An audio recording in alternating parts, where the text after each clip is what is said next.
It's always still better than just leaving it on your bank and savings account and doing nothing with it.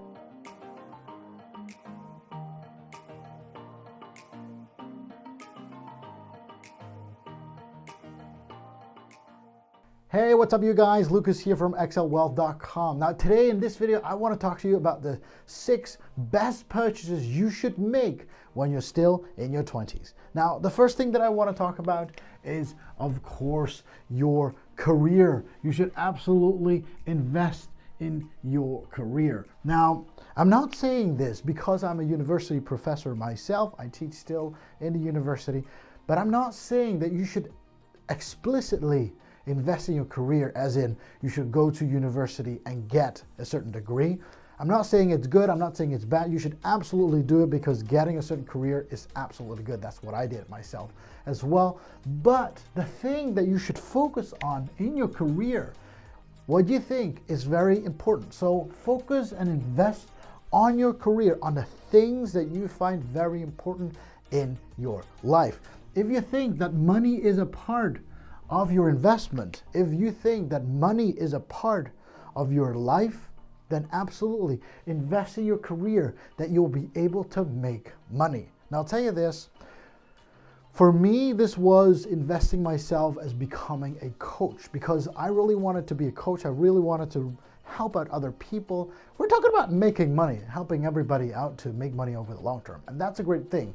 Now, for example, a very great thing is, for example, the self-help books. But absolutely read those books that will help you improve and develop over time as well. For me, for example, this was Robert Kiyosaki's Rich Dad Poor Dad book. And for example, Think and Grow Rich from Napoleon Hill. Those are the books that really helped me to develop myself and wanting to say, you know what? I don't only want to do an education, but I also want to develop myself in what do I want to become and where do I want to stand in the future. This is very important. This is something that you really got to invest in yourself. And of course, you got to spend some money. You got to spend money to be able to learn something that will generate you more money.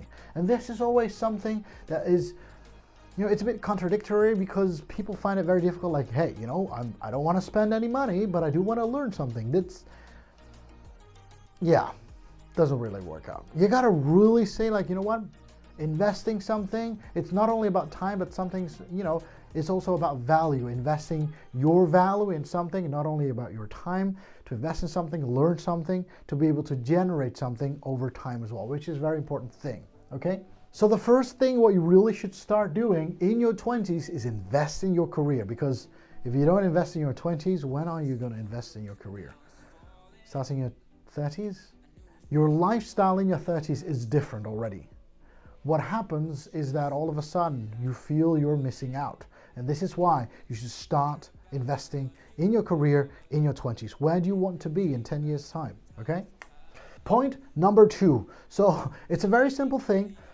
This is what I did in my own 20s. I bought a reliable used car. Now I'll tell you this is very important. Can you get a car on a payment plan, on a loan? And you know, you lease a car, you buy the, you know, you pay off every month. Could you do that? Could you do that in your 20s? Most likely you can. You can, you know, you can just spend quite some money. You can get a certain credit on your car loan, and then you'd be paying off that loan of a car every month. And you could drive a very fancy new car. But the thing is, it's taking money out of your pocket every time. Now, if you want to start making money over time, then having something being taken out of your pocket every time, it's not the thing that you really want to. Now you want, I'll tell you this, driving in that reliable but used car, you may not be the coolest person. But if you can keep yourself from buying those things that you really don't need now, then in 10 years' time, when you reach your 30s, I'll tell you this, when I reached my 30s, I was able to buy a brand new Mercedes because I could afford it just like that because my assets took care of that. But that's a different story. That's going to be a different video. So in today's video, what you could do, of course, in your 20s, if you want to grow over time in your money, buy just a used reliable car, just a cheap car for now. You know, those people who can buy a fancy car, not talk about the supercars, just a fancy car, most likely they'll just, you know, live in that lifestyle forever. Always paying off all their debts that they have, and in the end, they have to work their asses off. Yes, I just used the A word. So in this case, for you in your 20s, if you can, just buy a reused and reliable car for now, save your money and invest that so you can grow over time. Have your career, invest in your career and make that a good one, because then you can grow money over time and make a lot of money later on. Okay? Now, number 3, I would always say hire a good CPA. And why do I need a CPA? Well, I'll tell you this. In your 20s, you're starting to make money. You're going to make money the moment you're graduated. You're going to start working. There are so many tax cuts that you can get that you do not even know of sometimes. And the best way to save your money is hiring a good CPA. Now, I'll tell you this, a good CPA maybe charges over a few $100 per hour, which is not cheap. But in the end, what most cases happens, a CPA will earn itself back at least double. So if your CPA is maybe $500 or maybe $1,000 for all the work that they do for you to get all the tax cuts, but what happened in my case, the first time I was like, somebody told me this, Lucas, you got to hire a good CPA to do all your taxes for you. And I was like, yeah, but I just fill in the things that the government, you know, that the tax authorities sent me. But what happened is the CPA he actually took a look at all the forms that I filled in the last few years, and he said, you know what, Lucas, there are cuts. If you average out, for example, the taxes that you filled in for the last 5 years, you can average it out, and what happens is all of a sudden you can get a tax cut of about $2,000. And this guy, this CPA dude that I hired, costed me, I think, like $1,000. And all of a sudden he could get me money back by just filling in some numbers that I already filled in for the last few years. He didn't do anything new. He didn't charge anything new. He just filled in the numbers, which were all totally legal, but he got money back. All of a sudden he was earning his own money back, and I got even the money back from the government as well. This is why I always have a good CPA. A CPA, love those guys. It's a great way to save money, and all the money that you save, all of a sudden, you can invest again and make more money over time. That's a great thing, right? So number 4, what you should absolutely do when you're still in your 20s, invest in something like index funds. The moment you can invest your money in an index fund, it will grow over time. And time is your best thing. You gotta really see it like this. When you're 20 years old, okay, yeah, you're 20 years old and you invest your $1,000. You're gonna invest your $1,000, and let's pretend that you have a certain amount of return on investment, which is about 7% over time. Let's pretend that you do nothing with the money. Then over time, the S&P 500 has an average somewhere between 7, maybe 6% to 9% on average per year. If you do nothing, I'm not saying that you should apply certain strategy. You're just putting $1,000 in and just leave it there. If you just, if you would be 60 years old, this $1,000 has developed into 15,000 using 40 years in your time. That's the power of compounding. What happens is that the $1,000 that you put in, 7% of interest rate, and you leave that 7% in. And that happens over 40 years time. This is just by investing your $1,000 and leaving it there when you're only 20 years old, and you're doing nothing else but just leaving it there. There's no strategy to it, okay? And in this case, it's very simple. You just put in $1,000, leave it there for 40 years, and the moment you turn 60, you take it out. That amount is $15,000. Now, if you start in your 30s, same idea, you invest $1,000. This same amount, the moment you turn 60, is only $7,000. That's the difference in time. So there's a time difference of 10 years, but those 10 years make about half of the amount. This is why, if you're still in your 20s, you should absolutely start investing, and investing in things like an index fund. All the money that you can save up from the CPA, from the car, from the investment that you get in your career, all the money you should absolutely invest in things that will grow over time in value. For example, in an index fund. It's a great way to make money over time. This is the strategy called buy and hold. You just buy something and hold it for 40 years of your time. Now, I'm not saying this is a bad idea from your 30s to your 60s. It's always still better than just leaving it on your bank and savings account and doing nothing with it. This, in this case, is just buying and holding. Same idea. You're just holding. Even if the market crashes, even if the market rises, you do nothing. You just leave it there and just wait 40 years until you're retiring at the age of 60 and then think, you know what, I'll just take it out. That is a simple strategy. If you take a look at the S&P 500, it grows on average somewhere between 6 and 9%. So that's why people tend to call it just 7%. You know, you should leave it there and it grows. But sometimes, yes, it loses a lot. You can just drop a lot, which happens over time. But we're not looking in this investment for a short term, we're looking at a long term. So if you would leave it 40 years there, it always grows over time. And that's the coolest part. The moment you're young, put the money in. If you're over 40 already, you're still young, you're in your midlife. But dude, there's a lot less time for you to grow that money over time, to grow it in a lot. This is why Warren Buffett, for example, has grown so much value in the last 10 years compared to the first 10 years. Not only because of the money that he has, but mainly because he has left the money there for a long time. And the compound interest keeps on stacking and stacking. And this is how you can create and grow a lot of money. Especially when you're young, and especially what you should certainly do when you're still in your 20s. And number 5 is an interesting one, is something that I love, of course, and everybody knows that if you've been following my channel, of course. Number 5 is invest in real estate. If you've watched my other video, for example, I talked about how to live free in your own home, for example. That's what I did as well. You got to see it like this. 1/3 of your income goes to real estate. Not the real estate that you earn money from, but to your mortgage, the house that you live in. Now, if you can take care of that, if you have people living in your homes, living in your properties, living in your real estate, they will pay off their mortgage, they will pay off their rent to you, and all of a sudden they're paying off your mortgage, which is a great thing. You know, if you have a home, this is you, and you pay about $1,000 for your home, and everybody else does as well. So this is a person who pays for their home, this is a person who pays for their home.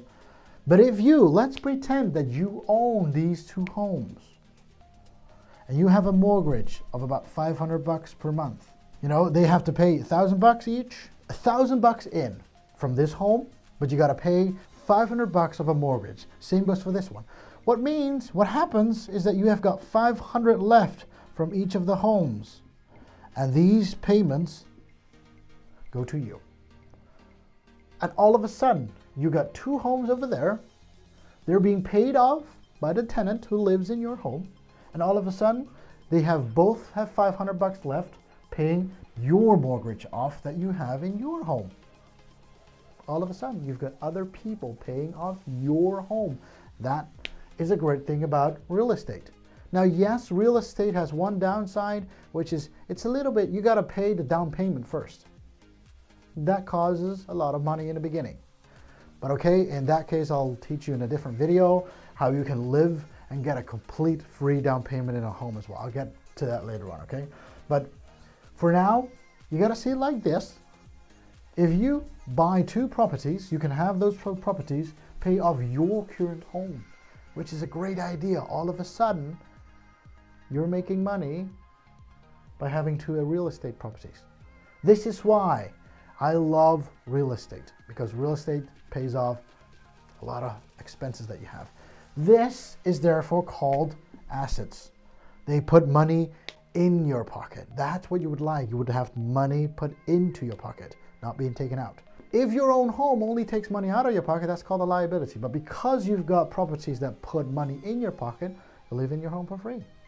And number 6 that I want to talk about with you is, of course, this is what you should absolutely invest in your 20s, is house hacking. Now the word is kind of cool, house hacking. And what it actually does is, you got to see it like this. It's the real estate idea, the idea of a real estate, but then living together. I'll tell you this is what I did in my 20s. When I was in university and I had to study there and I needed a place to stay as well by myself. Well, this is what happened. So I had a home, and if we just split the home up very simply, we would have bedroom. I would have 3 bedrooms in my home.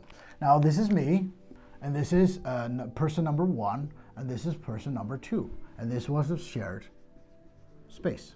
Now what happened is, I could rent a room, I could live there for about, somewhere between $300 to $600 per month, which is kind of normal in my country for a student flat. I don't know about your country, but in my country, somewhere between $300 and $600 was a normal rate. But the thing was, I actually wanted to buy this place because, I would actually be paying off $300 to $600 per month on rent and, getting internet and water and electricity. But, university takes 4 years here in the Netherlands. I don't know about your country, but I would be paying off a lot of rent. And after 4 years, the property wouldn't be mine. So instead of that, I actually thought of an idea. If this person also pays $500, and I would also have to pay $500 in this case, that would mean we're paying all together $1,500 for this person who owns this property. So what I did back then, I just bought the property. I just bought the property using the money that I had for a down payment. The rest of the remaining part of the money, I just loaned from the bank. Okay, you gotta see it like this. I didn't have any money as a student, but I loaned the money from the bank. And all of a sudden, my mortgage was around $1,000 per month. I had to pay, every month I had to pay somewhere around $1,000 per month. But because I had person 1 and person 2 paying me rent, by living together in one home, we had one shared space. We had the living room, we had the shower, we had the kitchen. They were shared space, so we had to share that. And that's house hacking. Instead of living there by myself, I got 2 roommates. I bought the property myself. I had to pay off $1,000, mortgage every month. All of a sudden, I had 2 roommates paying off my mortgage. So in the other case, I was talking about real estate, having properties. In this case, I bought property myself. I bought it myself. And all of a sudden, I had roommates paying off my mortgage. And I could live there for free. I didn't have to pay the $500 all of a sudden anymore. So I didn't have to pay the $500. And these 2 guys would just pay off my mortgage. And I would live there for free. All of a sudden, house hacking is very nice. Because, I would also, if I would just rent a room, absolutely, I would do the same thing. I would still have 2 roommates. But now, because I was living there myself as well, all of a sudden, I could pick my own roommates. And that's called house hacking. That's the way you can save money all of a sudden. And that's what I did when I was in my 20s as well. It's a great way to make money, okay? Now, I said about 6 things. I even have a 7th one. I don't know about you, but drinking coffee and making it yourself instead of buying it in the Starbucks every morning when you're on your way to work and spending $4 or $5 for a cup of coffee from the Starbucks, why not just make your own coffee? In your country, but in my country, coffee, if you make it yourself every morning, maybe 30 cents for a cup of coffee, and you can have a great cup of coffee. These are the 6, and number 7 is a bonus thing. These are the 7 things that you should absolutely invest in when you're in your 20s, because this will make you a lot of money already in 10 years' time, but absolutely in 40 years' time, if you keep consistent in doing what you should be doing. Take my advice and do these things when you're in your 20s. Hey, if you like this video, of course, be sure to hit the like button, because that's what we're gonna do to the YouTube algorithms. We're gonna have more people watching this channel. If you're new to this channel, be sure to hit that subscribe button. If you want to be notified every time a new video comes out, be sure to hit that bell icon as well. Thank you very much for watching today's video. Be sure to check out my channels as well. If you're interested in my investment funds course that I'm teaching over here, be sure to check out my website on xlwealth.com. Thank you very much for watching today's video, and happy investing, and I'll see you the next time. Bye-bye.